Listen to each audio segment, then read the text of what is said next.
Hiya folks, and welcome back to the channel. We have here today a Swiss company by the name of Davosa, and they are saying that they are Swiss, just in case you'd forgotten. And what we've got in here is the Davosa Vireo GMT, which has got a Ronda quartz GMT in it. Reference number is 1634845. This is the packaging that it comes in, kind of just a standard flip up cardboard box. You got your watch in there, and your paperwork. You got your instruction booklet, and your warranty card is inside there. And there we go. That's what you get. Just kind of not a bad little package. And we'll take this out and we'll get into the watch, and we'll get through some specifications. Now then, just because it's a Swiss watch doesn't mean to say that it's going to be expensive, and this is not expensive. And in some ways I'm glad it's not expensive, but we'll come to that. We will get some dimensions done for you, and we've got a case size of 41mm, including the crown. If you go from the 4 o'clock to the 10 o'clock, that is at 44mm. We have a lug to lug of 47.5, and as you can see, the bracelet has got female ends on it, so it does drop down at those points. We have a thickness of 12mm, and we have a lug width of 20mm.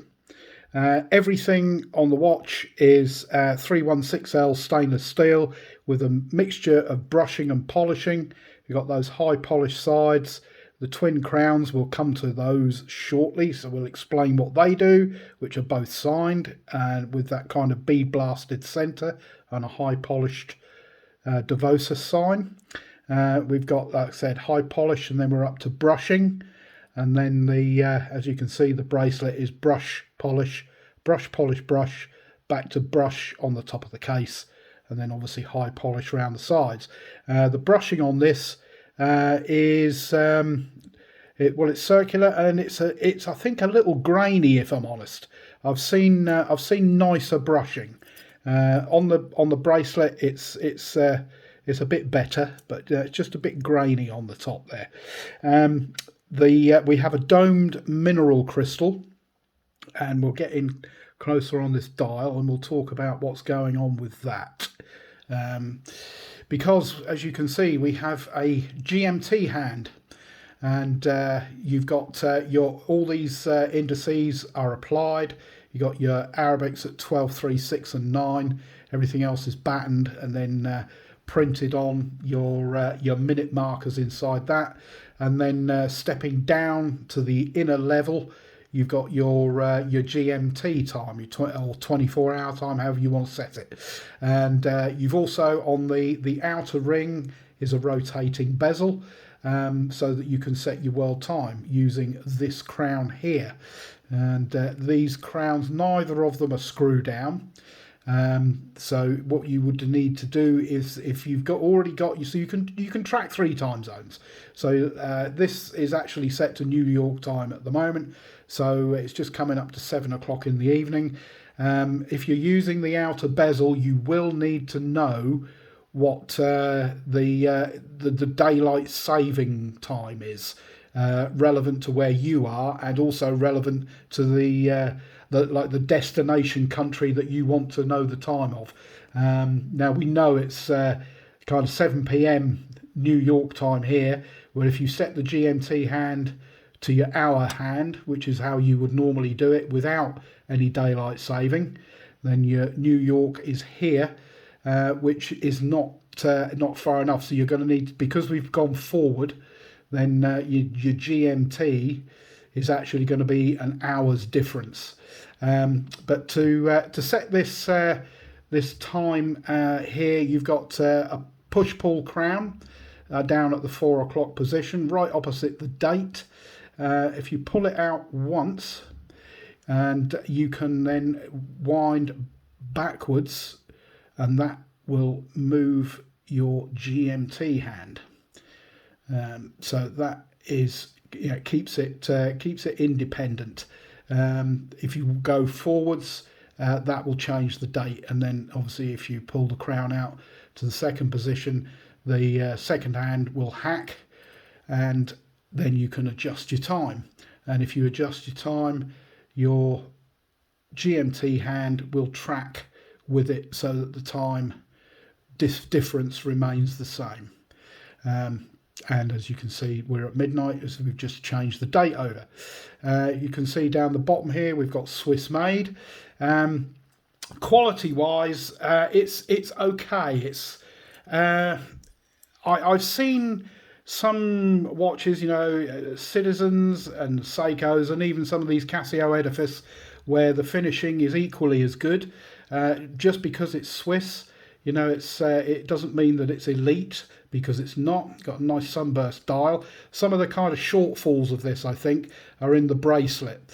It's quite a nice style bracelet, but these are only those. Each link is just it's a single piece through here, and it's there's the only hinge position is either end of that link. They are push pin to adjust the bracelet. No screw links or anything like that. Moving down to the clasp, and it's the same all the way through. 20mm lug, and it's 20mm all the way down to the clasp, which is signed and brushed. The brushing on the clasp is actually, I think, nicer than it is on the top of the case. Then we have a milled clasp, which is quite a nice thing to see. However, we do have hollow end links, which is a bit strange. They've gone to the lengths of having a nice milled clasp in there and hollow end links, and also a press-on case back. So this is only 50 meters water resistant. As you can see there, it tells you 5 atmospheres, Swiss made, all stainless steel, and the serial number over here. Now I think, this bracelet looks like it's a solid link bracelet, but I don't think it is, going by the weight of this, which it weighs in at 134 grams with one link removed. So I would expect normally a watch to be around about 150 if it was actually solid links. Now if you look on the inside there, you've got these lines here, which would suggest to me that these are actually folded, which is, for the price of this, it's £265 full retail. It's okay. It's okay. The domed crystal definitely could do with some AR coating. It is quite difficult to see, and the distortion on it, when you're looking at the watch, it can be.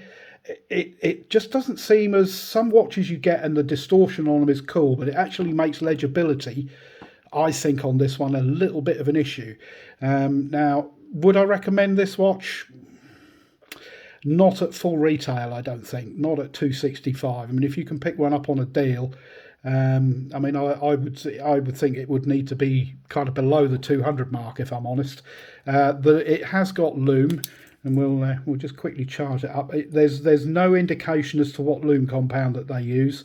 It actually took me a while to find out that it's mineral crystal on there and not sapphire.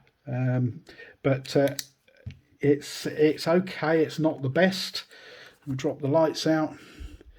I guess for a kind of a more dressy piece, it's not too bad. The hands, obviously, they're the things that last the longest. You can see the indices, the Lume on those is dropping out a bit already. The hands do last a fair while, not quite all night, but as a more dressy piece, I guess you can kind of forgive that. But it's not a bad watch. Not a bad watch. It's interesting. But it's not great either.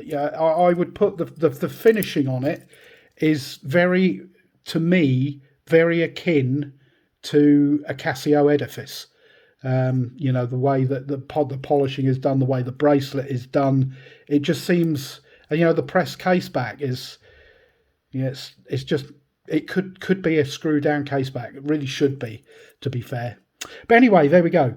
That's my my kind of thoughts on the Davosa Vireo dual time. I hope you've enjoyed the video, and if you have, if you could leave me a thumbs up, that would be most excellent of you. And please subscribe to the channel, and don't forget to hit the notification bell so that you get notified when I upload any more content. But yeah, that's it for now. The Davosa Vireo dual time GMT. Thanks very much for watching, and I'll catch you in the next video. Cheers for now.